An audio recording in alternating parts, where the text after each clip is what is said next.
Good morning.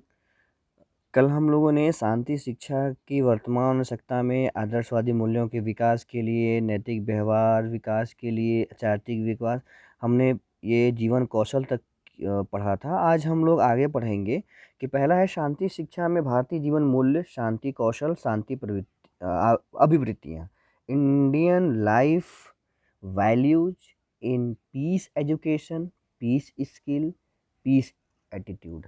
सबसे पहले आता है शांति शिक्षा में भारतीय जीवन मूल्य। आपके सामने स्क्रीन पर दिख रहा होगा, शांति शिक्षा में भारतीय जीवन, Indian life value in peace education. विद्वानों का मानना है कि यदि व्यक्ति में भारतीय मूल्य का समावेश कर दिया जाए तो अशांति होने की संभावना अल्प हो जाती है, क्योंकि भारतीय जीवन मूल्य वसुधैव कुटुंबकम और सर्वधर्म समभाव के आधारित है। ठीक है, ये तो हमें पता ही है। हम लोग यही बोलते हैं कि हमें याद है बचपन में हम लोग बोलते थे भारत हमारा देश है, प्रतिज्ञा करते थे भारत हमारा देश है और समस्त भारतवासी मेरे भाई बहन हैं। तो ये भाईचारा की जो भावना है वो भारतीय जीवन मूल्य में ही आ सकती है।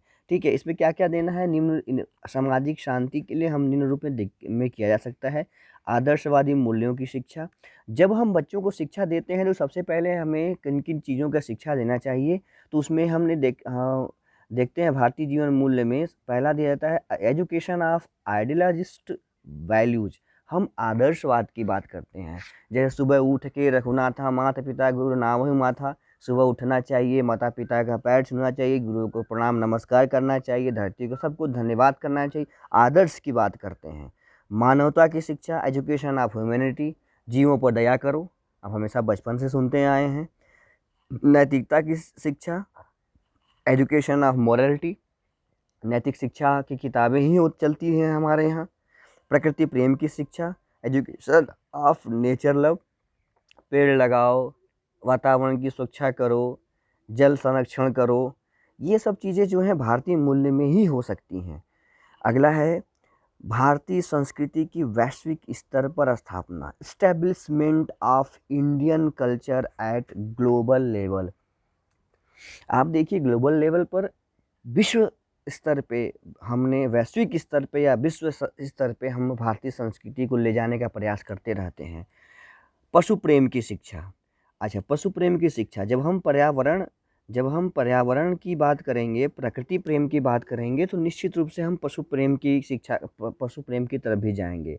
जीवों पर दया करो, सार्वजनिक हित का शिक्षा। आप अपने हित के साथ साथ सार्वजन हित की ही बात करना चाहिए। त्याग की भावना, हमारी सबसे बड़ी बात है इंडियन कल्चर में कि हम सेक्रीफाइस करना जानते हैं। अपने सुखों का त्याग कर देते हैं सामने वालों के लिए। त्याग की भावना का विकास, ईश्वर में विश्वास। जब आप योग दर्शन पढ़ेंगे तो उसमें एक ईश्वरीय प्राणिधान है। ईश्वरीय प्राणिधान में क्या है कि भगवान जो मैं कर रहा हूँ वो आपके लिए कर रहा हूँ, अपने लिए कुछ भी नहीं कर रहा हूँ, जो होगा वो आप ही करेंगे। ईश्वर में पूरा विश्वास और ईश्वर को ही सारा चीज़ समर्पित। ये भारतीय जीवन मूल्य बोलता है। पाप पुण्य को परिभाषित करना।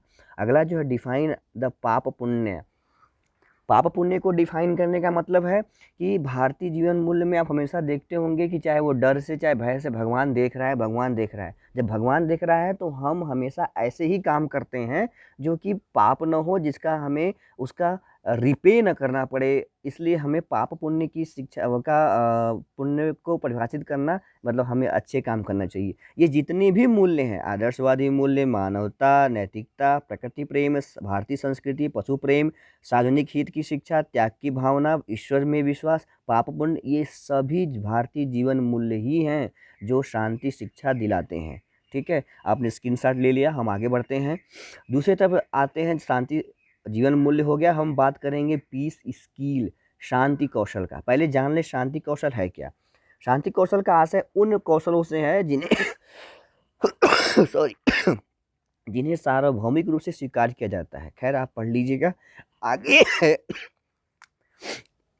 कि मान लीजिए मैंने एक उदाहरण दिया है कि कौशल है क्या। कौशल का मतलब होता है ऐसी योग्यता जिससे शांति बनी रहे और प्रेजेंट ऑफ माइंड की इसमें हम बात करते हैं, कब क्या किस तरह करना चाहिए। जैसे मान लीजिए मैंने एक उदाहरण दिया है कि सार्वजनिक बस में किसी जानवरों को या किसी कुत्ते को चढ़ना अलाउ नहीं है, लेकिन आपके सामने क्या हुआ, रात के 10 बज रहे हैं और एक महिला एक अपनी पपी छोटा सा पिल्ला लेके खड़ी हुई है, बस को हाथ दिया, अब बस वाले ने रोक दिया। लेकिन नियम तो कहता है कि उस बस में किसी भी जानवर का आना एंट्री करना अलाउ नहीं है, लेकिन रात को 10 बज रहे हैं। अब हमारी मानवता जाग जाती है, हमारी ये स्किल जाग जाती है कि रात को 10 बज रहे हैं, अभी 11 बजेंगे, ये आखिरी बस है, एक महिला खड़ी है, अगर वो बस में नहीं हम चढ़ाते हैं तो हो सकता है उसके साथ कुछ भी हो सकता है। हो सकता है कि उसको बस ही ना मिले, हो सकता है वो रात भर इसी बस स्टैंड पे रह जाए और कुछ भी और भी लोग असामाजिक तत्वों के हाथे चढ़ जाए। इसलिए हम ये कौशल तुरंत कौशल काम करता है कि नहीं,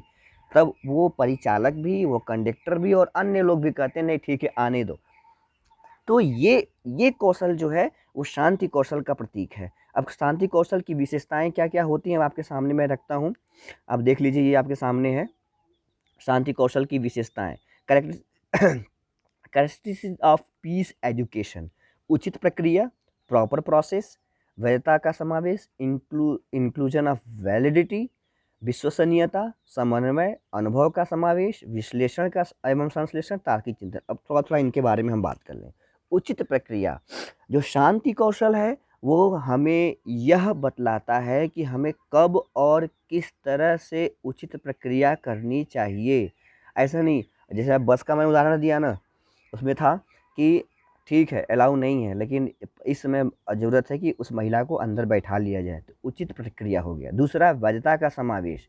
वैधता का मतलब होता है वैध, अगर आज ये यहाँ ये चीज़ है तो वो भी वहीं। अगर हम एक सॉरी 1 किलो का बटकरा लेते हैं, अगर 1 किलो का बटकरा कश्मीर में अगर वो 1 किलो का है तो वो कन्याकुमारी में भी 1 ही किलो का होगा। हाँ, चंद्रमा को छोड़ दीजिए, उसकी बात नहीं कर रहे हैं, ठीक। विश्वसनीयता, रिलायबिलिटी, विश्वसनीयता ये होता है कि 1 किलो की बटखरा को हम तौलेंगे तो 1 किलो का ही सामान आएगा, ये ध्यान रखिएगा। तो शांति कौशल की विशेषताओं में ये आता है, यह भी है कि विश्वसनीयता उसकी बनी रहती है। समन्वय, कोऑर्डिनेशन, देखिए को अभी पिछला मैंने उदाहरण दिया था महिला बस और बस के यात्रियों का, तो परिचालक और बस के यात्रियों के बीच समन्वय हुआ तभी तो महिला को चढ़ने दिए। अनुभव का समावेश और एक्सपीरियंसेस भी था उस बस में, परिचालक भी जान गया पुराने अनुभवों से, पुरानी घटनाओं से, यात्री भी जान गए पुरानी अनुभव पुरानी घटनाओं से कि अगर ये बस में नहीं चढ़ती है तो पूरी रात इसको यहीं रहना पड़ेगा। विश्लेषण और संश्लेषण, देखिए 2 क्रिया हैं, एनालिसिस एंड सिंथेसिस। सबसे पहले विश्लेषण होता है, फिर उसके बाद संश्लेषण होता है। विश्लेषण एनालिसिस करते हैं, उसके परिणाम को जानते हैं, उस परिणाम का फिर प्रति परिणाम जानते हैं, संश्लेषण करते हैं, ठीक है। फिर तार्किक चिंतन, फिर वहाँ पे परिचालक बस में, देखिए बस उदाहरण से ही हम यहाँ बता रहे हैं कि जो परिचालक था और अन्य अन्य लोग थे आपस में तार्किक चिंतन किए कि नहीं बैठा लेना चाहिए कि नहीं बैठाना चाहिए, बैठाना चाहिए कि नहीं बैठाना चाहिए, अंत में ये हुआ कि नहीं बैठा लेना चाहिए। तो ये इसकी विशेषताएं हैं। अब इसके हम देखते हैं फंडामेंटल ऑफ पीस स्किल, कौन कौन से आधार हैं, बेस क्या है शांति कौशल के। तो आपके सामने है सामाजिक मूल्य, सृजनशीलता, संवेगात्मक स्थिरता, सद्भावना, शिक्षा, सर्वांगीण विकास, नैतिकता, विस्तृत सोच। सामाजिक मूल्य, सोशल वैल्यू, शांति कौशल के लिए सबसे पहले जो जिसकी आवश्यकता होती है, जिस बेस की जिस फाउंडेशन की आवश्यकता होती है वो है सामाजिक मूल्य। सबसे पहले सामाजिक मूल्य होना चाहिए, अगर सामाजिक मूल्य ना होता तो उस चीज़ को हम नहीं बैठाते। दूसरा, एजुकेशन, शिक्षा ही बहुत बड़ी चीज़ है, शिक्षा ही हमें सही गलत का बोध भी कराती है। तीसरा है सृजनशीलता। अब सृजनशीलता है, अगर मान लीजिए सपोज करिए कि उस बस में जगह भी नहीं है और उस कुत्ते उसके साथ कुत्ता का बच्चा भी है, तो हम क्या करेंगे, एक एक्टिविटीनेस करेंगे, किसी की डलिया दे देंगे, किसी को कुछ दे, जिससे कि वो उसको उसमें हम बैठा सकें। चौथा है सर्वांगीण विकास, ऑल राउंड डेवलपमेंट। देखिए शांति कौशल आप तभी कर सकते हैं, आपके अंदर कौशल आ सकती है जब आपका सब ऑल राउंड आपका विकास हो चुका है। चतुर्दिक विकास अगर आपके दिमाग में है तभी आप उस कौशल के को कर सकते हैं। संवेगात्मक स्थिरता, देखिए इमोशनल स्टेबिलिटी, इसमें बहुत ज़रूरी यह है कि आप अपने आप को इतर उतर न करें एक जगह। हाँ, जो फैसला ले लिया या जो करना है वो करना है, भाव में इमोशन में बह के उल्टा वो गलत काम ना कर बैठे, इसलिए स्थिरता बहुत जरूरी है। नैतिकता, मॉरलिटी, मॉरलिटी थी, नैतिकता थी, तभी तो उस स्त्री को चढ़ाया गया। सातवां है सद्भावना, ठीक। अंडरस्टैंडिंग, अंडरस्टैंडिंग में सोच भी हो सकता है कि आपसी सोच और सद्भावना।